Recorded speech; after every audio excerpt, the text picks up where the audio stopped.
Hi!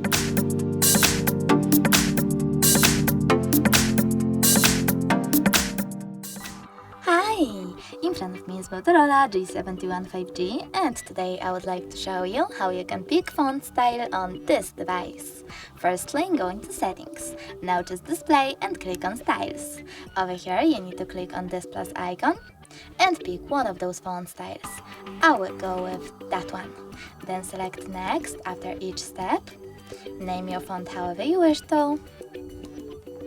I will go with font 1 and select Next. Lastly, tap on Apply, and as you can see, style of my font has changed. If you wish to go back into the default one, you can always do that in the same settings over here by, for example, selecting Moto Default Theme and tapping on Apply, but you can also click on theme that you created with your font, tap on the top right corner on the pen icon, select one of those, and apply it the same way. Thanks so much for watching. If you enjoyed this video, leave a like, comment and definitely subscribe. Bye!